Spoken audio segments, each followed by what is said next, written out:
एक वक्त था जब भारत में सिर्फ 8 लोगों के पास ही मर्सिडीज कार हुआ करती थी। उस दौर में बॉलीवुड के एक मशहूर एक्टर ने अपनी फिल्म की शूटिंग में सिर्फ एक सीन को परफेक्ट बनाने के लिए अपनी मर्सिडीज कार को तहस नहस कर दिया था। कौन था वो एक्टर? वो एक्टर जिसने एक सीन की शूट के लिए अपनी मर्सिडीज कार तोड़ दी। उस एक्टर का नाम था फिरोज खान। दरअसल उनकी कुर्बानी फिल्म की शूटिंग के दौरान एक सीन शूट करने के लिए उन्होंने अपनी मर्सिडीज कार की ही कुर्बानी दे दी। सीन खत्म होने के बाद उन्होंने उस कार को अपने ड्राइवर को देते हुए कहा, अगर तुम इस कार को इसी हालत में बेच दो तो इससे तुम्हारी बेटी की शादी का खर्चा तो आराम से निकल आएगा।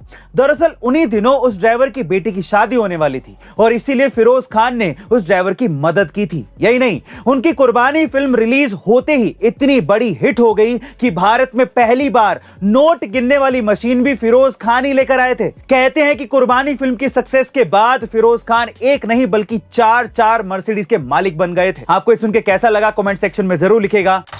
भगवान शिव की एक ऐसी किताब जिसे पढ़कर आप अपने माइंड को कंट्रोल कर सकते हैं और अपार शक्तियां पा सकते हैं। कौन सी है वो किताब, चलिए जानते हैं। दरअसल उस किताब का नाम है विज्ञान भैरव तंत्र, जिसे शायद 7वीं और 8वीं सदी के बीच में लिखा गया था, लेकिन आज तक इसे लिखने की एग्जैक्ट डेट किसी को पता नहीं है। ऐसा कहा जाता है कि जो भी इंसान इसे पढ़ लेता है वो अपने माइंड को कंट्रोल करके लाइफ के उन पहलुओं को भी जान लेता है जो कि एक साधारण इंसान नहीं जान सकता।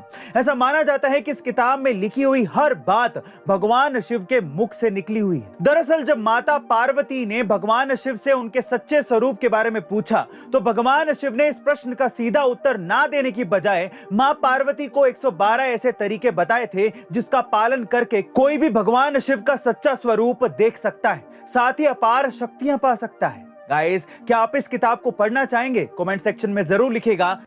क्या आपने कभी यह सोचा है कि जब किसी सैटेलाइट की लाइफ खत्म हो जाती है तो उसका क्या किया जाता है? क्या वो ऐसे ही पृथ्वी के ऑर्बिट में घूमता रहता है? दरअसल अगर कोई सैटेलाइट एक्सपायर होने के बाद भी पृथ्वी की ऑर्बिट में रखा गया तो वो किसी और सैटेलाइट से टकरा सकता है। ऐसे में अगर कोई छोटा सैटेलाइट पृथ्वी के बहुत करीब होता है तो उसकी स्पीड को कम कर दिया जाता है, जिसके बाद वो धीरे धीरे पृथ्वी के एटमॉस्फेयर के फ्रिक्शन से यहां आने से पहले ही खत्म हो जाता है। अगर कोई बड़ा सैटेलाइट पृथ्वी के पास होगा तो उसे ध्यान से पैसिफिक महासागर की ओर ले जाकर उसकी स्पीड कम कर दी जाती है, ताकि पृथ्वी के एटमॉस्फेयर के फ्रिक्शन के बाद भी अगर कोई टुकड़े बच जाते हैं तो वो महासागर में गिर जाएं। जो सैटेलाइट पृथ्वी से काफी दूर होते हैं उन्हें पृथ्वी पर वापस लाने की बजाय धक्का देके पृथ्वी के ऑर्बिट से दूर ग्रेवयार्ड ऑर्बिट में भेज दिया जाता है, जहां ऐसे कई एक्सपायर्ड सैटेलाइट घूमते रहते हैं। वैसे गाइस, क्या आपको इसके पहले तक इंटरेस्टिंग फैक्ट पता था? और अगर नहीं तो कमेंट सेक्शन में जरूर लिखिएगा। मिलते हैं अगली वीडियो में।